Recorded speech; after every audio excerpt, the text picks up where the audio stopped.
it's a hangover-free hangover movie, though, isn't it? We get a heist, a road trip, and lots of action, of course, as well as the laughs. But what was your approach to bringing the Wolfpack back to the screen for one last time? Well, it was a little bit like what you just said walking in. It was just like, I feel like the audience is, it's not so much the hangover or the wake up that people respond to. It really, we're responding to their relationship and these three guys. And I just felt like they could go on another ride with these guys, whatever that may be. And this is kind of where the story took us in trying to conclude this trilogy, so to speak. It led us to this place where we realized Alan needed to be fixed in order to be saved. Now, yeah, most people when they hit midlife crisis, they'll buy a fast car. And Alan, he buys a draft and puts it in a fast car. What is really kind of going on with him? What is really going on with him is that he is needy, and that is really from the very first movie when he talks about, you know, that he's a lone wolf looking for a wolf pack, or however he puts it in the first movie. He's really looking for friendship. And so the giraffe, it's another sort of just reaching out, trying to find connection. And I think the guys realize he needs help. We need to make him feel real and whole for him to be able to move on. Such a brilliant moment in the film, though. I couldn't really stop laughing. Poor people sitting near me in the cinema.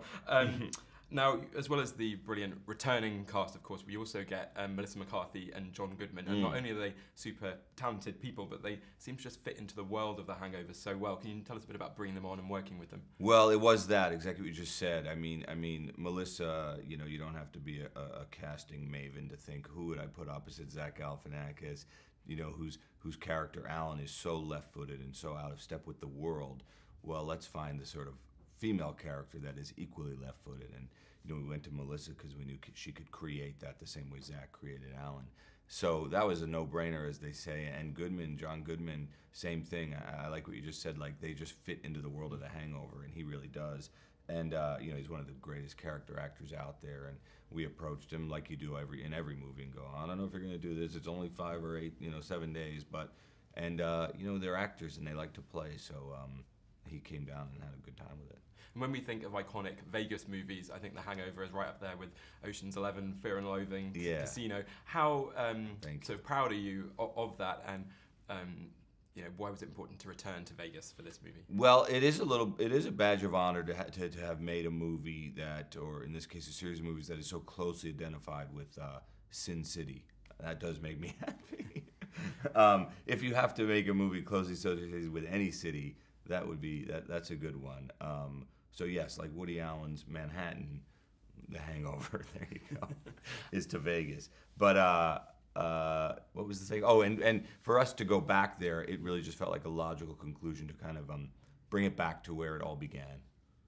And I think Hangover Part 3 might have the most eclectic soundtrack of any movie I've ever seen. Are there some your own guilty pleasures in there? Tell us about some of your choices. And of course, Chow doing Hurt cover is amazing.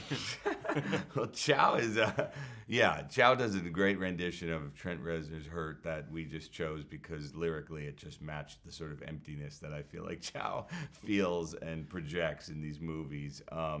But yeah, music in general, I always feel like is one of the great tools that a director has with which to paint. And I take it very seriously, the music choices, and I feel like it really helps set the tone.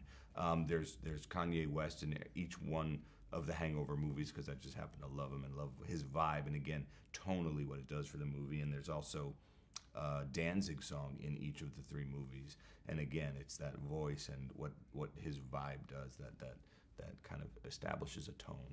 And just finally, if any of these characters were sort of to get divorced and need to remarry and had stag parties, would you consider bringing them over to the UK? Blackpool, London, Edinburgh would all be quite good choices. Edinburgh, that is a great choice. I love that town. Yeah, they would, yeah, for sure.